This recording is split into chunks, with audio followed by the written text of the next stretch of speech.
Namaskaram. In Mahabharatam, we are in the story of Ramayanam as narrated by sage Markandeya to Yudhishthira. We were in the middle of the story of Maricha. Before continuing with that, just one point that the Ramayana, there are several Ramayanas. Valmiki Ramayanam, which we are following, which is supposed to be the oldest, and also the Adikavya, the first known composition in India. Because of that or otherwise, Ramayana's influence is a lot more than that of other epics, and more deep-rooted, especially in the north, where the story takes place quite a bit. That's why there was a lot of fight on the Rama temple in Ayodhya. Now, Valmiki Ramayanam was the first. Then there is one Adhyatma Ramayanam, whose author is supposed to be unknown. So far, I haven't heard about the author. The other day, I heard a speech by Swami Chidananda Puri, he said, who said, or I heard by Vedavyasa. I don't know, I haven't heard. In Malayalam, the Adhyatma Ramayanam by Tunja Teyuthachan is based on the original Sanskrit Adhyatma Ramayanam. There are other, in Tamil, the Kampa Ramayanam is very famous. In the north, Ramacharita Manas by Tulasidas Ramayan is very famous. So there are many Ramayanams, but the first is Valmiki's. In Valmiki Ramayanam, the division is called Kanda. The first Kanda was Bala Kanda, Rama's childhood, and then Ayodhya Kanda, in which Rama was sent to spend 14 years in the forest at the persuasion of Kaigeyi, very reluctantly by Rama's father,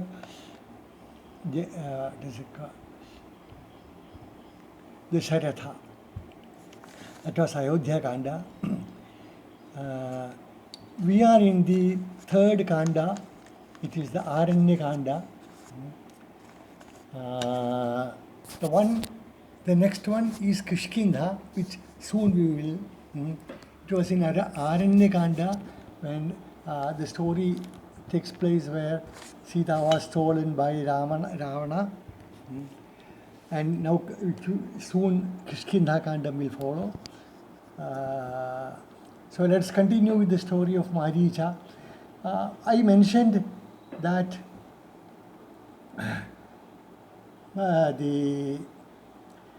we had a text to learn in Sanskrit in our school.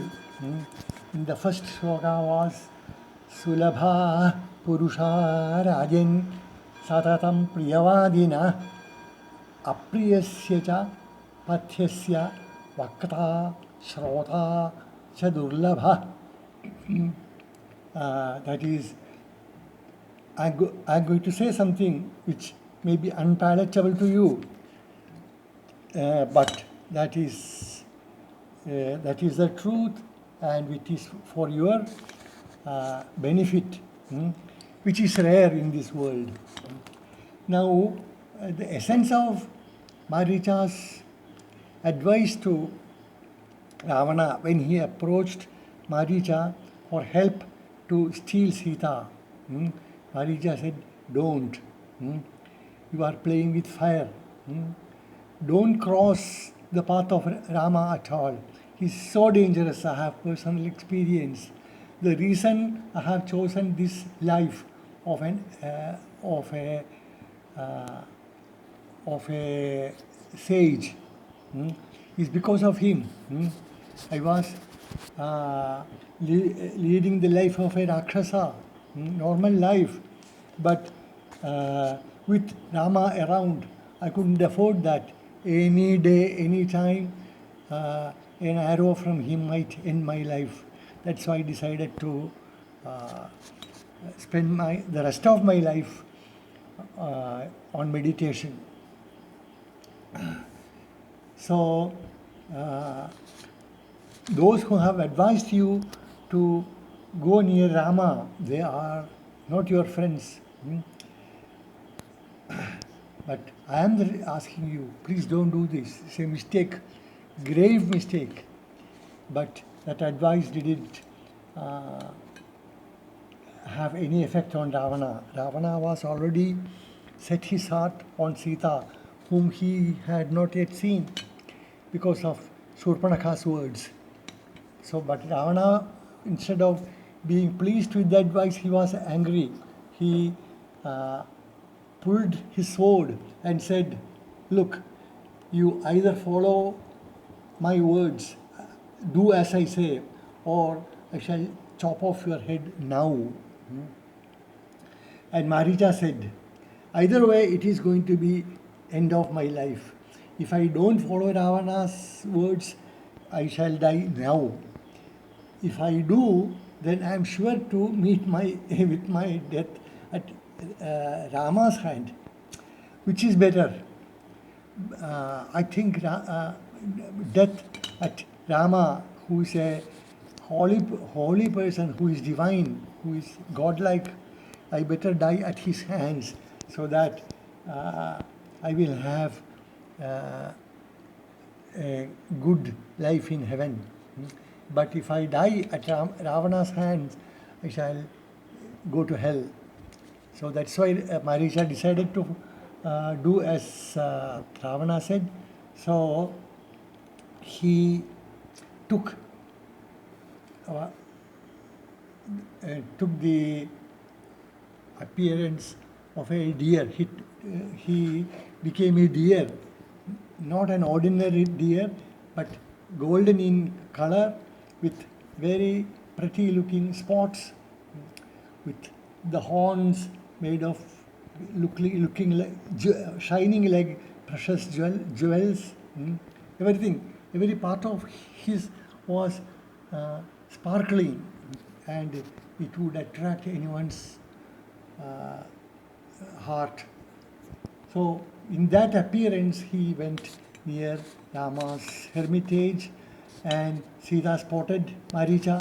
Sita wanted the deer badly, so asked Rama to get it for her. Rama was not so sure that he has never seen a deer like this, and it wasn't likely that it is a true deer. But Sita's insistence was such that Rama, okay, all right, let me go. What will happen? So Rama went after it, and that was Maricha's intention, to lure Rama away from Sita.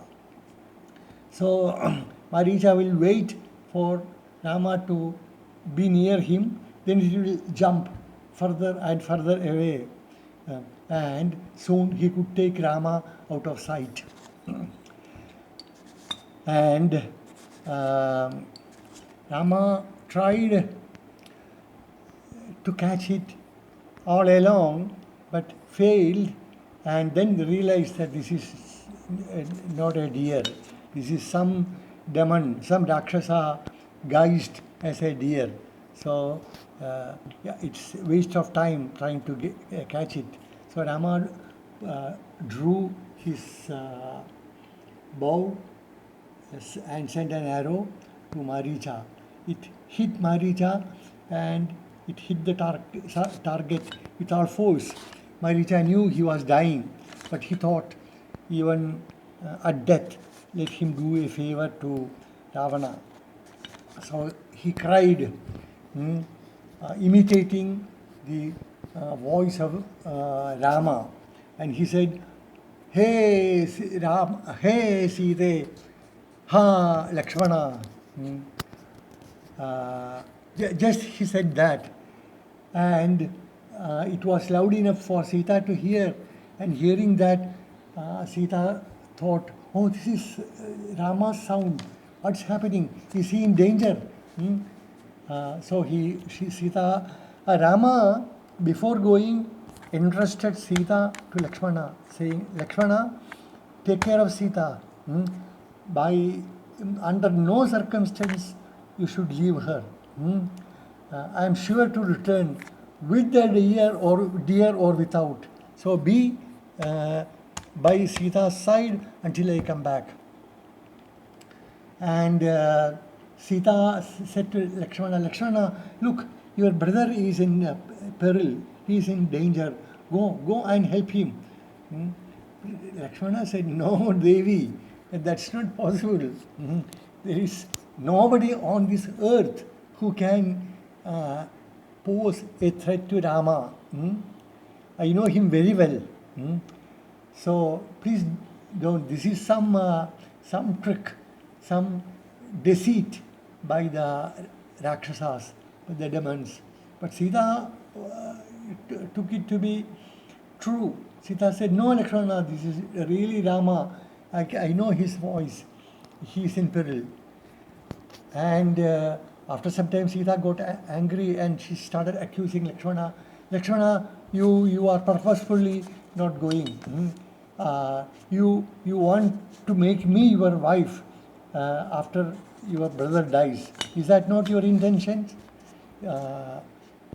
Sita started accusing Lakshmana of evil intentions. That was beyond what Lakshmana could imagine even. He couldn't bear those harsh words. So Lakshmana prayed that let nothing happen to Sita until I come back. So he left. There is story in some versions that Lakshmana drew a circle around Sita, but in Valmiki Ramayana I haven't read it. And Lakshmana left, and Ravana was hiding near the ashram, waiting for the opportunity for Sita to be alone. As soon as Lakshmana left, Ravana appeared as a saint, in Kashaya Vastram, with a Kamandalu, with long beard and long hair, chanting Rama, Rama, Rama, something like that. And seeing the saint, Sita invited him, "Oh saint, please come to my ashram. Let me serve you with fruits and roots." And Ravana came, and soon he started telling Sita. He said, "Look, I am not a saint. I am Ravana, the king of all the Rakshasas. I am the king, lord of Lanka, and with me will be like a queen who will be respected by the whole world." Like that, he started tempting. But when Ravana started speaking like this, Sita shut her ears. "Oh, I can't hear your words. I will not dream of anyone other than Rama. So please go away." Ravana tried to persuade Sita. When it was of no avail, he took her by force and rose to heaven, and his Pushpaka Vimana, he had that flying aircraft which he had grabbed from Vaishravana, which was parked nearby. So he went inside and placed Sita, and he started his journey to Lanka. Our time is up. Let us stop here now. Namaskaram.